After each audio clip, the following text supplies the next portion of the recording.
we got a comment from Nicholas, and he says, what is going to happen to the schedules that they already had? That's a logistical question. Very fair. Good question, dude. Yeah, so it'll be very interesting to see. I think for North Dakota State, they may try to go and get themselves some FBS teams, but there's not a lot available. Most of the schedules are set.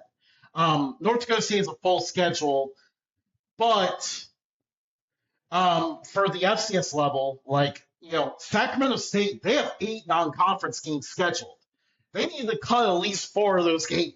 And unfortunately, what Nicholas was talking about, a really cool game that was going to happen. Sacramento State was going to head down to the Valley to play UTRGV. Unfortunately, I am afraid that game probably won't happen. I think for the most part, Sacramento State's going to get rid of those road games. They play UTRGV on the road. They play Maine on the road. They're definitely not going up to Orano, Maine anymore in November or whenever that game was.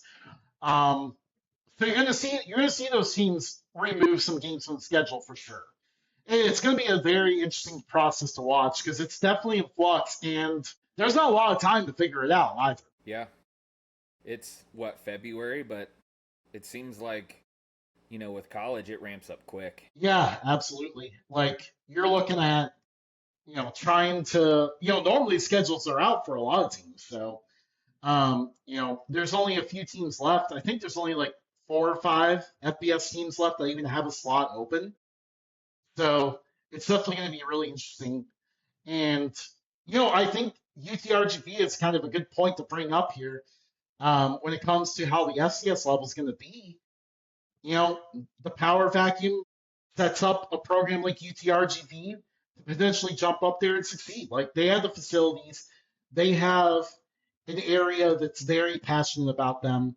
I think it's so cool that that valley down in Texas, it's a very populated area that didn't have any FBS any college football for a long time.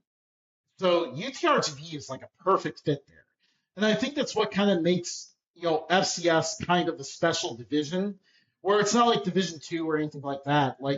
FCS is a division where there's programs in these very big regions where those fans just care about that. People in Montana just care about FCS football. People in South Dakota just care about FCS football. You're getting down now, you get down to the valley, and now in the Rio Grande Valley of Texas, you've only got one program down there. So I think it's good when you have a program like that where they basically have a monopoly on the area. Yeah, great point, dude.